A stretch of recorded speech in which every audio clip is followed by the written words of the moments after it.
Esta es una producción de Grupo Fórmula. Libro muy recomendable, Cómo salir del pozo. Su autor Andrés Oppenheimer. En este libro él plantea las nuevas estrategias de los países, las empresas y las personas en busca de la felicidad. Él habla mucho de que la educación es el gran factor del cambio. Es un libro muy importante. Subraya la importancia de que los padres, los abuelos, la familia y la comunidad participen en la educación de los niños. Y se fue a darle la vuelta a muchos países, visitó Singapur, Corea del Sur, China, Japón, otros, Dinamarca, Bután, Finlandia, para ver qué estaba pasando, y en varios países latinoamericanos también, para ver qué está pasando, cómo podemos salir del pozo. Porque la verdad llega un momento donde dices, ¿cómo salir del pozo? Ya llevamos muchos milenios en el pozo, hay que salir de ellos. Y por la vía telefónica le doy la bienvenida a este gran periodista y autor argentino, Andrés Oppenheimer. Andrés, buenas tardes, ¿cómo estás? Eduardo, gusto en saludarte. Gracias por invitarme. ¿Dónde te encuentro hoy? En Miami, donde vivo, hace muchísimos años. Lo sé. Oye, tu libro es muy interesante, me llamó mucho la atención. Tú siempre escoges temas que lo dejan uno pensando. Sálvese quien pueda. Hablaste del futuro del trabajo en la era de la automatización y ahora pues viene la inteligencia artificial que también la manejaste. Crear o morir, 5 claves para la innovación. O sea, siempre escoges temas donde planteas soluciones prácticas que desafortunadamente yo creo que los que tienen en sus manos el poder político y económico de nuestros países no leen tus libros, Andrés. O los leen y se olvidan muy rápido. También. Sí, ¿Cómo pero surge la efectivamente idea de cómo salir del pozo?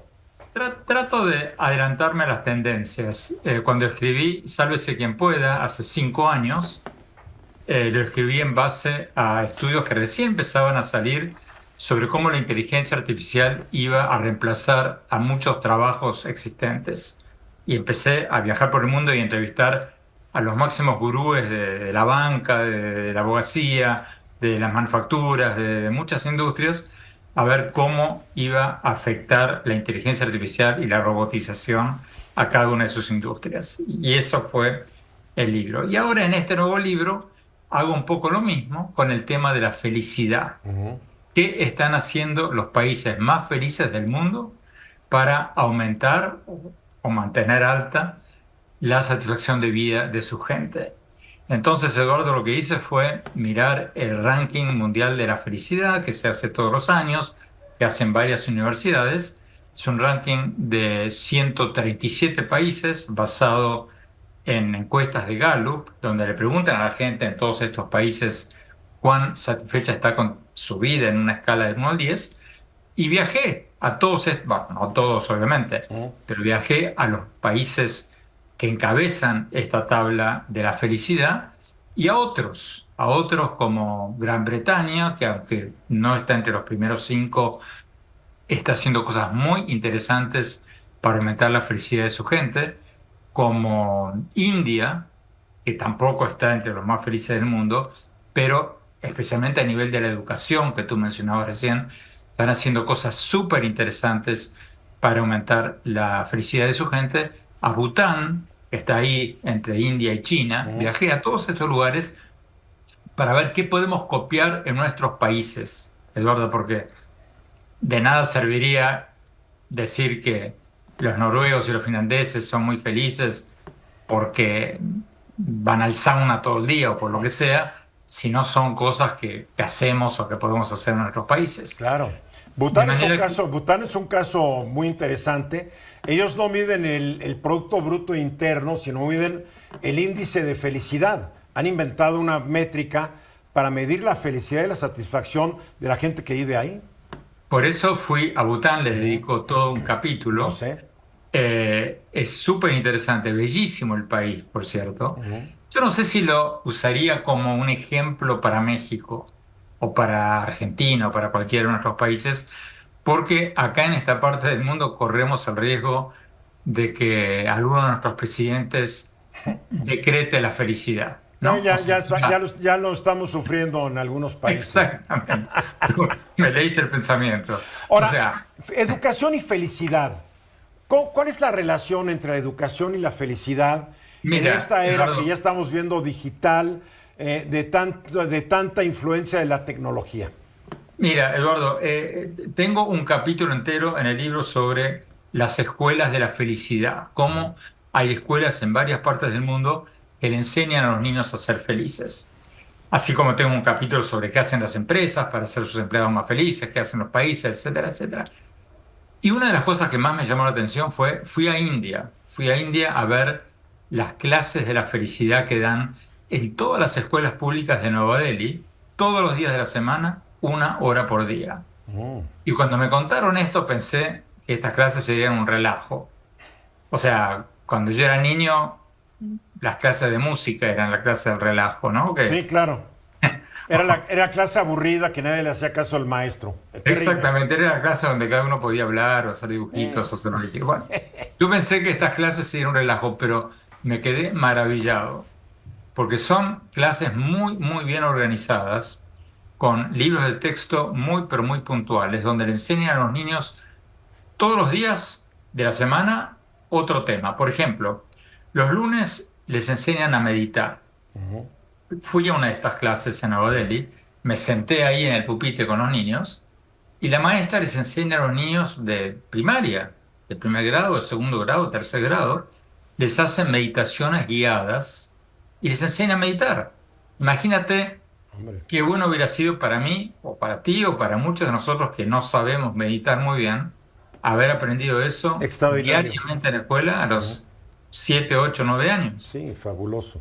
Después, por ejemplo, otro día por semana, los martes supongamos, tienen clases sobre cómo tolerar los fracasos de la vida. Hoy día, con la ola de depresión juvenil que hay en todo el mundo, en todos nuestros países, es fundamental eso. Y lo que ellos hacen, lo hacen de una manera muy, pero muy inteligente. No lo hacen con clases magistrales en que la maestra pontifica, niños tienen que aprender a tolerar los fracasos, porque todos fracasamos en la vida, porque eso no vale nada. Eso les entra por un oído y les sale por el otro. Lo hacen con casos reales de famosos que los niños conocen. Por ejemplo, la maestra, una de las clases que yo fui, les contó a los niños el caso de Lionel Messi en el último mundial. Les contó a los niños, Lionel Messi llegó al Mundial de Qatar 36 partidos invicto con el seleccionado argentino. No habían perdido un partido. Llegan al Mundial de Qatar y pierden contra Arabia Saudita, Increíble, sí. un equipo que uno no pensaría que le ganaría a la selección argentina. Bueno, la maestra les cuenta a los niños que después del partido, Messi salió a la conferencia de prensa y dijo: hemos perdido, esto ha sido un golpe terrible, nunca lo hubiéramos pensado, pero somos un buen equipo, tenemos buena onda entre nosotros, vamos a dar vuelta a la página, vamos a concentrarnos en el próximo partido, vamos a ganar. Y así fue. Y después de eso, la maestra les pide a los niños: ahora niños, cuéntenme sus más recientes fracasos. Qué bárbaro, qué bueno. Y cada niño cuenta su más reciente fracaso y escribe como tarea para la semana próxima una pequeña composición, una tarea escrita, 500 palabras, no me acuerdo cuánto, sobre su más reciente fracaso y qué está haciendo o qué hizo para sobreponerse.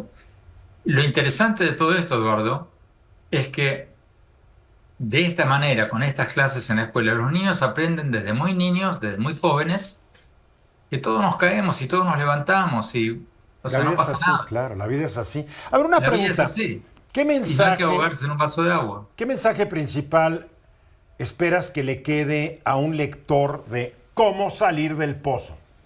Bueno, al final del libro doy un poco ambiciosamente 12 claves para la felicidad que yo encontré en este recorrido por todos estos países. Y hay algunas que son políticas, digamos, democracia, falta de corrupción. O sea, no es casualidad que los países más felices del mundo en el ranking mundial de la felicidad Finlandia, Dinamarca, etcétera, etcétera, sean también los países menos corruptos del mundo en los rankings de transparencia internacional, por ejemplo, Correcto. o los países más democráticos del mundo. Pero de esas 12, casi 10 son cosas, digamos, más personales. Una, no te le voy a contar las 10 porque No, pues si no, el libro, pero déjame. queremos que la gente compartir compre el una. libro. Nos queda un minutito, Andrés. En una de las que hablo mucho es el optimismo, la necesidad de pensar positivamente, porque la gente optimista tiene más energía, es más innovadora, más creativa, más productiva y le va mejor en la vida. Y ahí te explico por qué. ¿Qué proyecto nuevo tienes? Platícamelo en medio minuto. ¿Qué nuevo proyecto tiene Andrés Oppenheimer?